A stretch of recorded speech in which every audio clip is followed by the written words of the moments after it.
जो बुरे काम करेगा उसको बदला भी वैसा ही मिलेगा, और जो नेक काम करेगा मर्द हो या औरत जबकि वो साहिब ईमान भी हो, तो ऐसे लोग बहिश्त में दाखिल होंगे, वहां उनको बेहिसाब रिस्क मिलेगा।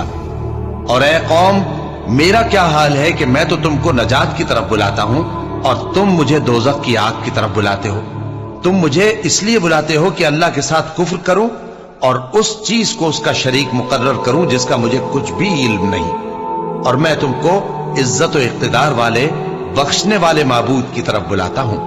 सच तो यह है कि जिस चीज की तरफ तुम मुझे बुलाते हो उसको दुनिया और आखिरत में बुलाने का कोई फायदा नहीं, और हमको अल्लाह की तरफ लौटना है, और हद से निकल जाने वाले ही दोज़खी हैं। जो बात मैं तुमसे कहता हूं तुम उसे आगे चलकर याद करोगे, और मैं अपना मामला अल्लाह के सुपुर्द करता हूं।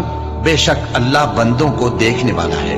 गरज अल्लाह ने उसको उन लोगों की तदबीरों की बुराइयों से महफूज रखा, और फिरौन वालों को बुरे अजाब ने आ घेरा, यानी आतशे जहन्नम के सुबह शाम उसके सामने पेश किए जाते हैं।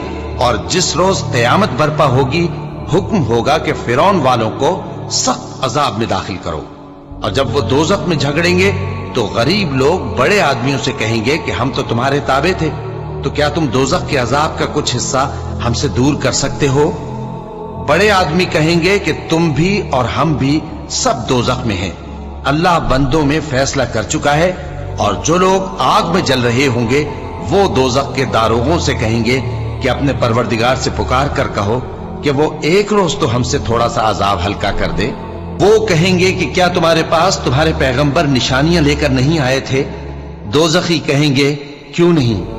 तो वो कहेंगे कि तुम ही पुकार लो, और काफिरों की पुकार उस रोज बेकार होगी।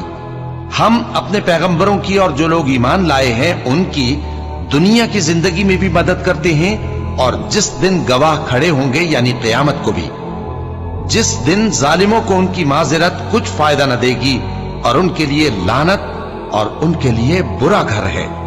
और हमने मूसा को हिदायत की किताब दी और बनी इसराइल को इस किताब का वारिस बनाया, जो अक्ल वालों के लिए हिदायत और नसीहत थी।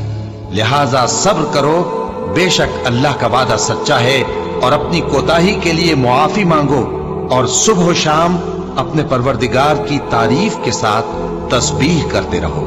जो लोग बगैर किसी दलील के जो उनके पास आई हो अल्लाह की आयतों में झगड़ते हैं, उनके दिलों में और कुछ नहीं, ऐसी बड़ाई है जिसको वो पहुंचने वाले नहीं। तो अल्लाह की पनाह मांगो, बेशक वो सुनने वाला है, देखने वाला है। आसमानों और जमीन का पैदा